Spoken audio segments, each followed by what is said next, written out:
Yeah. For sure.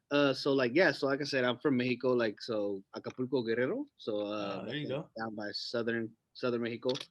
My family, that's where my family's from. So I came out here when I was 2 years old. My mom actually brought me out here with my little sister. We migrated here illegally.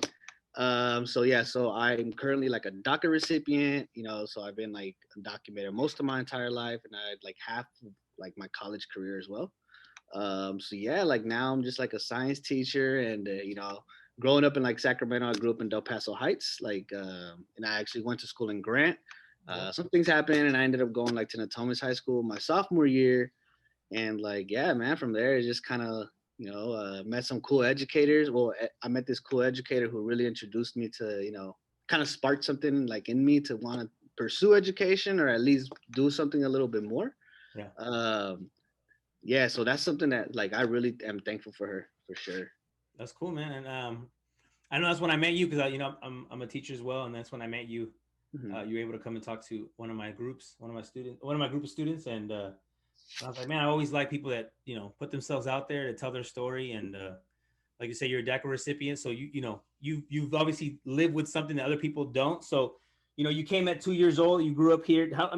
When did you find out or understand the concept that you were undocumented? Like, when did you come up with that? Man, that's interesting. Like, it's always interesting when I get asked that question, just because I actually have always known I was undocumented since like elementary school. Okay. And so since I was like basically a kid, I've known I was undocumented. I knew why my parents were working. I knew why they were gone all day. Like I knew what like all of that, like the struggle behind that.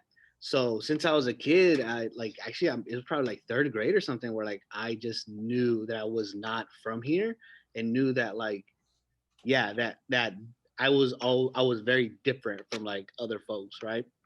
And growing up, I didn't know a lot of undocumented folks.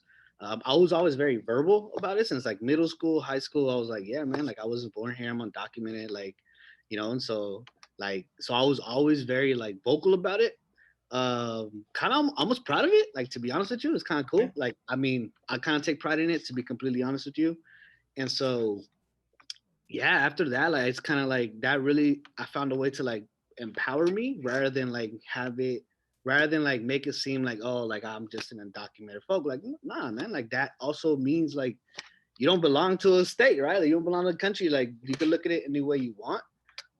But like the way I looked at it is that like yeah, I'm very proud of my roots. I'm very proud of being undocumented. I think it's like super powerful for like our youth and like just our community in general. Yeah, and it was really cool. It was tough, but definitely like it was interesting growing up knowing you're undocumented like your entire life.